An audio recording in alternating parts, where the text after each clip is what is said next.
को आज हम जीआईसी लेक्चरार के सिलेबस को डिस्कस करेंगे, जिसमें मैं आपको पूरा डिटेल में बताऊंगी कि क्या इसकी एज है, एज लिमिटेशन क्या है, एलिजिबिलिटी क्या है, कितने पेपर्स होते हैं, कितने मार्क्स होते हैं और कितने, इसके पूरे डिटेल्स में हम डिस्कस करेंगे। तो चलिए स्टार्ट करते हैं। देखिए, कुछ हमें बेसिक इन्फॉर्मेशन पता होनी चाहिए, उसके बाद हम सिलेबस को डिस्कस करेंगे। अब जैसे जीआईसी का फुल फॉर्म मैं आपको बता देती हूँ। बहुत सारे लोग हैं जिनको आता होगा, बहुत सारे ऐसे लोग होंगे जिनको नहीं आता होगा। तो इसको हम बोलते हैं गवर्नमेंट इंटर कॉलेज। जीआईसी का फुल फॉर्म होता है गवर्नमेंट इंटर कॉलेज। और ये जो एग्ज़ाम्स हैं, इसकी एज लिमिटेशन है 21 to 40 ईयर्स। एलिजिबिलिटी क्या है इसकी? जो भी पोस्ट ग्रेजुएशन या मास्टर डिग्री जिनके पास है किसी भी रिलेवेंट सब्जेक्ट्स में, वो इसके लिए एलिजिबल है। कभी कभी अब इसमें बीएड भी मांग लेता है। अब इसके सब्जेक्ट किस किस सब्जेक्ट्स में जीआईसी अपना निकालता है, वो है English, maths, physics, chemistry, Hindi, Sanskrit. बहुत सारे सब्जेक्ट्स हैं, जितने भी आर्ट्स के सब्जेक्ट्स होते हैं उन सब्जेक्ट्स पे जीआईसी अपने एग्ज़ाम्स को कंडक्ट कराता है। अब इसमें 2 पेपर होते हैं, इसको हम आगे डिस्कस करेंगे। देखिए, जीआईसी एग्ज़ाम में 2 पेपर होते हैं, प्रिलिमिनरी, प्री और मेंस। इसमें भी दो पेपर होते हैं।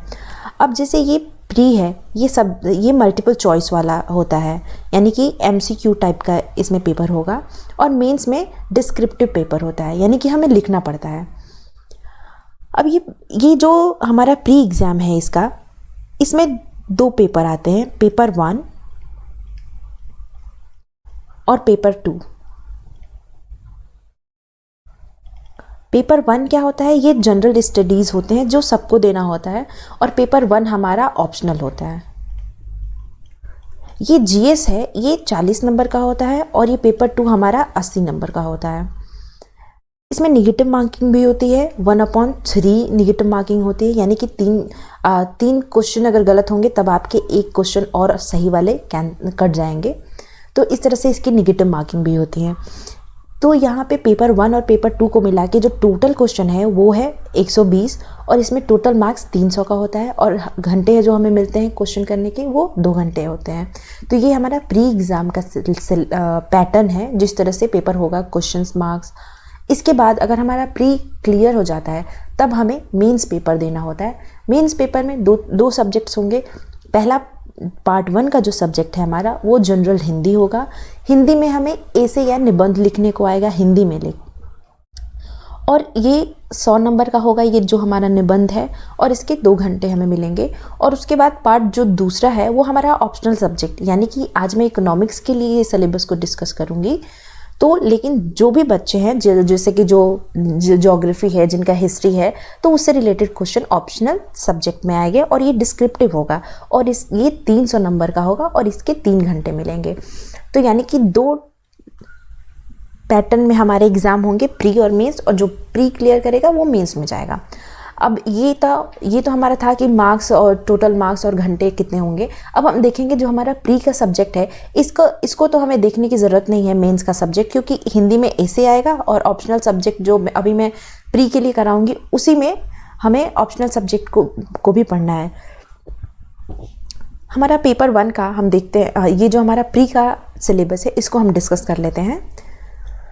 अब देखिए, हमारा जो जीएस है जो सबके लिए इक्वल है, मतलब जीएस सब में आएगा, जिसका कोई भी पेपर हो।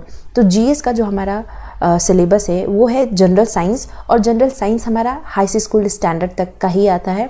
History, national movement, Indian national movement, Indian polity, economy, culture, Indian agriculture, commerce and trade, world geography, Indian geography and natural resources of India, इससे रिलेटेड क्वेश्चंस होंगे। और करंट, इंटरनेशनल और नेशनल इंपॉर्टेंट इवेंट्स जो होते हैं उससे related questions पूछे जाएंगे, और कुछ लॉजिकल रीजनिंग बेस्ड और जनरल इंटेलिजेंस बेस्ड भी क्वेश्चंस पूछे जाते हैं पेपर 1 में, जो 40 नंबर का होगा हमारा पेपर।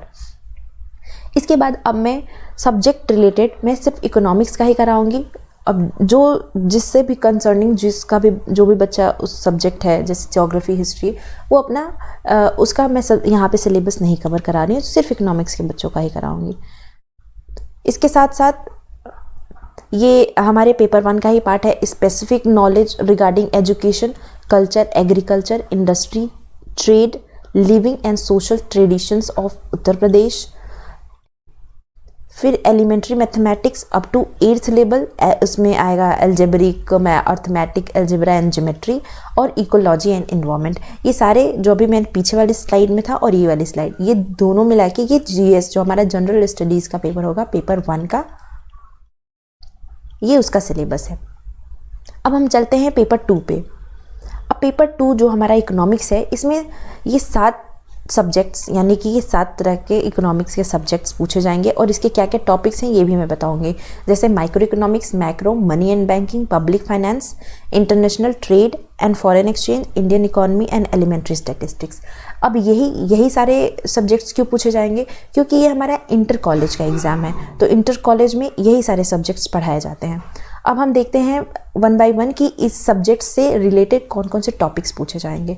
तो अब देखिए, माइक्रो इकोनॉमिक्स से रिलेटेड ये सारे टॉपिक्स होंगे।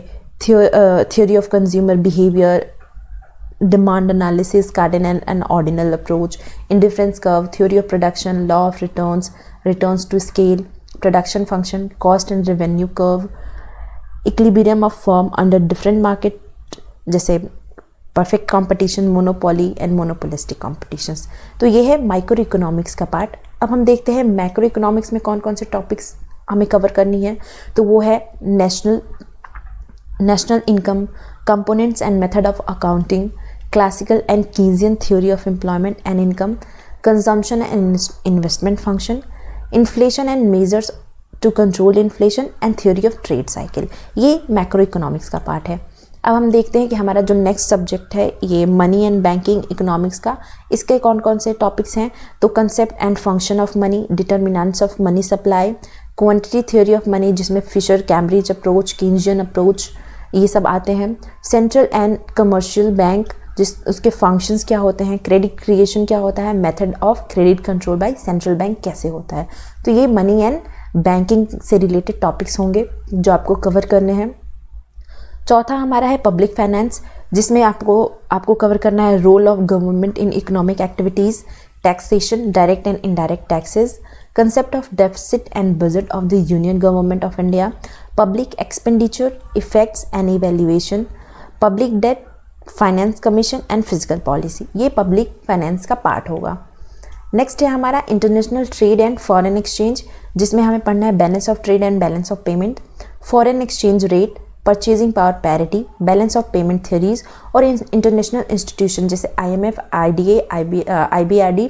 अभी इंटरनेशनल इंस्टीट्यूशन से रिलेटेड ऑलरेडी मैं वीडियो बना चुकी हूँ, तो जिसको भी इससे रिलेटेड आपको देखना है वो हम इसी प्लेलिस्ट में, इस यूट्यूब के प्लेलिस्ट में जाके आप मेरे ही चैनल पे देख सकते हैं, वो आपके लिए बेनिफिशियल होगा। बाकी आपको जहाँ से पढ़ना है आप वहाँ से इस सारे टॉपिक्स को कवर कर लीजिएगा। नेक्स्ट चलते हैं हम इंडियन इकोनॉमी। तो इसमें हमें basic feature of Indian economy, planning objects, approaches, priorities and problems of resource mobilisations, ये सारी चीज़ें पढ़नी है।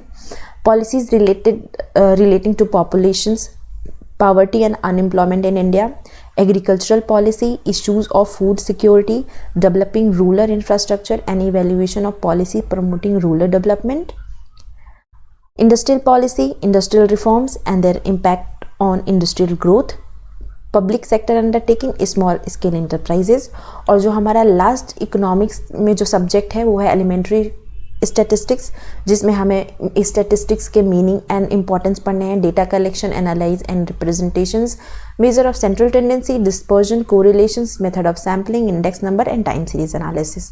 तो ये सारे जितने अभी तक मैंने कराए, ये आई होप आप लोगों को समझ में आ गया होगा कि बहुत जगह इधर उधर ढूंढने की ज़रूरत नहीं है। मैंने एक ही वीडियो में सब कुछ दिया है कि क्या कैसे कैसे एग्ज़ाम्स में पैटर्न्स पूछे जाते हैं और क्या क्या पैटर्न होता है एग्ज़ाम का, क्या एलिजिबिलिटी होती है, उसके क्या क्राइटेरिया है, और कैसे आपको एग्ज़ाम में आपको कौन कौन से टॉपिक्स को पढ़ने हैं। तो ये GIC लेक्चरार का इकोनॉमिक्स का सिलेबस था, जिसमें ये प्री और मेंस दोनों को कवर करता है। प्री में आपको GS का पेपर देना है, वो उसका सिलेबस भी मैंने आपको बताया, और मेंस में जो ऑब्जेक्टिव सब्जेक्ट ऑप्शनल सब्जेक्ट है हमारा, जिसमें इकोनॉमिक्स पूछा जाएगा, तो यही सब हमारे इकोनॉमिक्स के भी इस जो हमारे प्री में हम पढ़ेंगे उसी को बस हमें मेंस में भी पढ़ना है इकोनॉमिक्स के लिए, और वो हमारा डिस्क्रिप्टिव पूछा जाएगा और प्री में हमारा सब्जेक्ट मल्टीपल चॉइस में पूछा जाएगा। तो आई होप आप लोगों को ये सिलेबस अच्छा लगा हो। तो thank you so much and stay tuned.